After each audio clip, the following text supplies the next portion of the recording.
həmin bu həkimin əlinə verirsə və sonraki taliyi ilə zərrə qədər maraqlanmırsa və yaxud da ki, bir narahatçılıq keçirmirsə, hansı şəkildə ciddi klinika olduğunu demək ki, mümkündür. Amma belə baxanda o klinikalara yaxınlaşanda bir həkimin qəbuluna düşmək istəyirsən, deyirsən ki, bircə kəlmə söz soruşacağım, deyir, yox, 80 manatını keçirir bura. Bir kəlmə söz, bəli, bəzən 80 manata, 60 manata satılır bizə. Bizim elə özümüzdən olanlar öz cibimizə girir də, onda türk də gəlib burada niyə başımızı oynaşmamalıdır ki? O ki, qaldı Səhiyyə Nazirliyi hara baxır? Bu məsələyə də bir yanaşmamı bildirmək istəyirəm. Səhiyyə Nazirliyi ancaq pul olan yerə baxır. Ancaq pul olan yerə baxır. Ötən gün ailəvi yaxın olan bir qonşumuz 49 yaşında dünyasını dəyişdi. Və təcili tibbi yardım çağırmışıq Sumqayıtda. 103 xidmətinə zəng eləmişik, hansı ki insanların həyatı məhz bu xidmətdən asılıdır. Gəlib digər bir binanın başında dəqiqələrlə gözləyir. Heç umurunda deyil ki, buna verilən ünvan 43-cü binadan gedir söhbət. Təcili tibbi yardım maşını gedib 44-cü binanın tam başında dayanıb. Və nəhayət ki, bir 40 dəqiqə keçəndən sonra əslində Sumqayıtda təcili tibbi yardım 13-cü mikrorayondadır və 13-cü mikrorayondan 17-ci mikrorayonun arası da təcili tibbi yardım maşını üçün 2 dəqiqəlik məsafədir. 2 dəqiqəlik məsafədir. Və 40 dəqiqə sonra təcili tibbi yardım gəlir və başqa bir binanın başında dayanır. Yəni, əgər sən ünvanı tapmırsansa, dərhal sənə olunan telefon nömrəsinə zəng eləyə bilməlisən də ki, gəlmişəm bura, tam dəqiq ünvanı deyil. Neysə ki, 40 dəqiqədən sonra bir rus dilində mükəmməl danışan bir həkim, yəni o dövrlərin həkimlərindən də indi təbii ki, onlar daha çox rus ədəbiyyatı öyrəniblər, filan oxuyublar. Bu da çox yaxşıdır indi səhiyyəni bilməsi üçün, sözüm bunda deyil. Gəlir və o qədər rahat bir şəkildə, arxadan da sanki bir podyumda gəzən bir tibb bacısı içəri girir. Və biz, belə deyək də, həmin o bəyin həyat yoldaşının, anasının, uşaqlarının fəryadının içərisində donub qalmışıq. Həkim deyil, nə kömək eləyəcəyik ki, həkimləri gözləyir və həkim o qədər belə rahat-rahat gəldi, girdi içəri. Görürəm ki, heç bir halda bunların təcili tibbi yardımdan ümumiyyətlə xəbəri yoxdur, ha.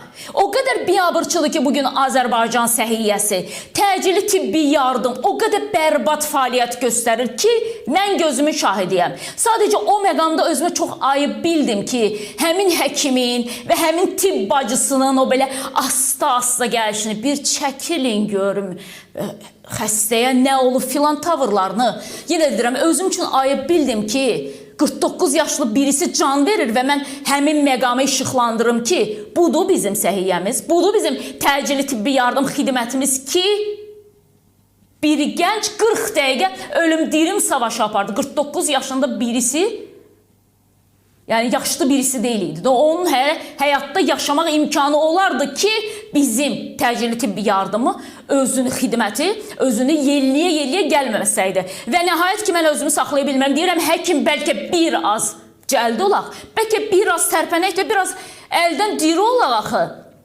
Artıq adamın üzü göyərir, başa düşürsən ki, bunun həyata geri dönüşü bəlkə də saniyə məsələsidir. Həkim deyir ki, hə, indi eləyəcəm. Bir çəkilin, necə danışırsa o tərz deyirəm.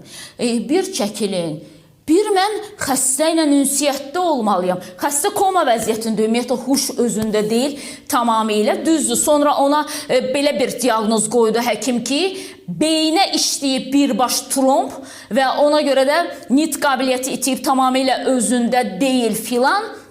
Və biz deyirik ki, əgər bu infarktsa, təbii ki, elektroşok verilməlidir. Həkimə deyirəm, nəyiniz var əlinizdə, nə ilə gəlmisiniz? Bir çamadan gətiriblər, pambığı, nə bilim, yodu, nəyi, ay başva dönüm, təcili tibbi yardım. Sizə bizim ehtiyacımız ona görədir ki, bizdə olan olmayan sizdə olsun da. Bu pambıq da evimizdə var, yod da evimizdə var, nə bilim, hansısa bir dimidrol, analgen, hamının evində var da. Bugün kimə baxsan, gedib evinə baxsan, görərsən ki, kiçik bir aptekdir. Elektroşok yoxumuzdur ki, Təcili tibbi yardıma elektroşok verilmir. Yox, ay xanım, siz nədən danışırsınız? Elektroşok nədir? Sonra digər bir hərçi yoldaş var idi orada. Deyir ki, siz ürəyə iynə batırmalısınız da belə olanda. İynəniz var belə. Siz nə qoyub, nə axtarsa, iynə nədir? Mən həqiqətən də dəhşətə gəldim ki, hər dəfə biz danışırıq ki, Azərbaycan səhiyyəsi inkişaf edir, inkişaf edir, inkişaf edir. Nəyin inkişafını edir? Və hətta ötən gün bir məlumat eşitmişəm ki, deyir o təcili tibbi yardım maşınları bütün lazım olan avadanlıqlarla gəlir, təhvil verilir və ondan sonra hissə-hissə o maşından hər dəfə birini çıxardırlar, aparıb satırlar. Bunun təbii ki, araşdırmasını eləyəcəm mütləq şəkildə. Çünki dünən gördüyüm mənzərə həqiqətən dəhşətli idi. Çünki o təcili tibbi yardımlara bizim hər birimizin ehtiyacı var. Söhbət dövlətin təcili, indi bu özəl klinikalarında təcili yardımları var.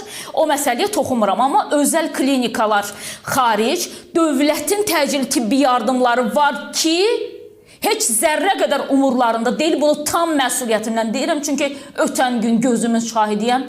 Zərrə qədər umurlarında deyil ki, orada xəstə can verir.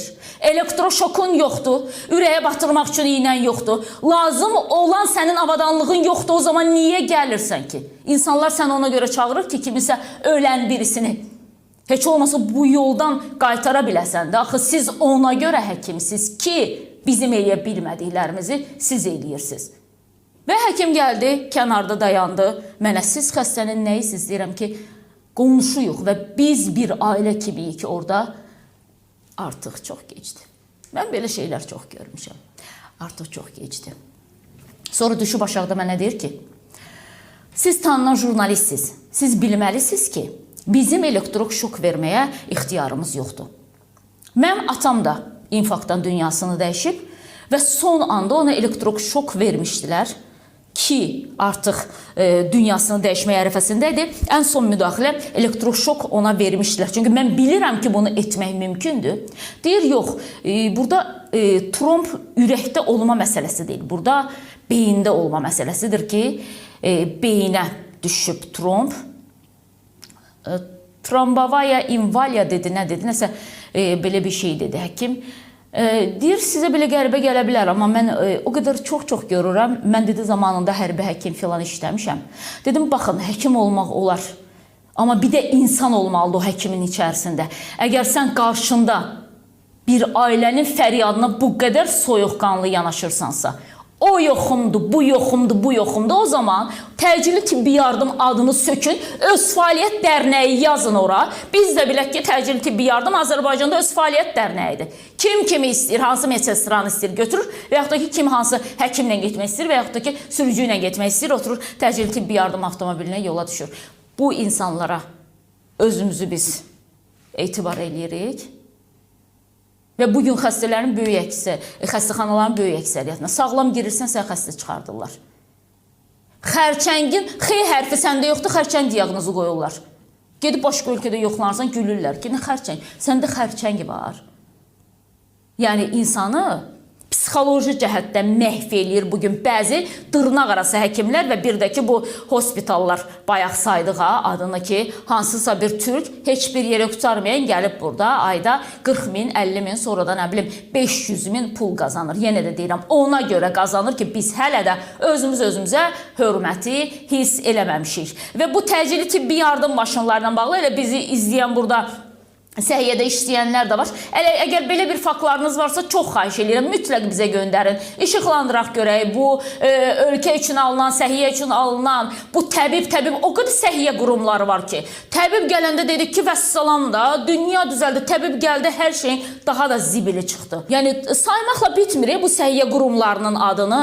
Səhiyyə Nazirliyi, təbibi, nə bilim, nəyi, o hospitallar, bu hospitallar, ən son modelləri 5 ulduzlu otel kimi açırlar bu səhiyyə idarələrini, nə bilim, bu poliklinikaları, klinikaları, hospitalları, nələri, gedirsən içində elə eyni şeydir də. Fərqi yoxdur ki, o deyir ki, üstü bəzək, altı təzək məsələsi var. Bu təcili tibbi yardıma verilənlər niyə təcili tibbi yardım maşınlarının içərisində yoxdur?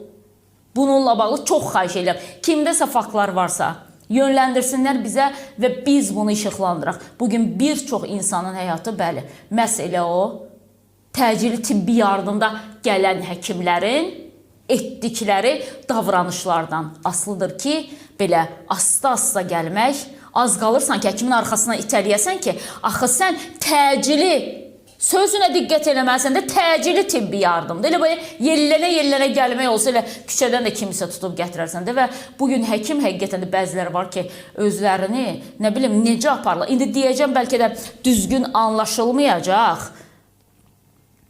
Amma həqiqətən də özlərini çox belə, yəni həkim adına yaraşmayan da bir sözlə çox pis bir səhiyyə adına göstərici idi. Bir daha qeyd eləyirəm, ötən gün Sumqayıtda təcili tibbi yardım xidməti 2 dəqiqəlik yolu 40 dəqiqəyə gəliblər və gəlib başqa binanın qabağında dururlar və nəticə itibarilə də 49 yaşında bir insan, 2 uşaq atası, bir ailənin başçısı dünyasını dəyişir.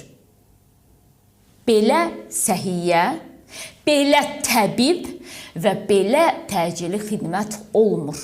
Olmur, yenə də deyirəm, olmur. İşinizi bacarmırsınızsa, vallah da, billah da gedib qarşınıza 5-10 qoyun qoyub, otarıb çobanlıq eləsəz, bəlkə də daha çox faydalı ola bilərsiniz. Nəinki bu insanların həyatı ilə belə bir şəkildə oynayırsınız və heç onun ciddiliyinin də fərqinə varmırsınız.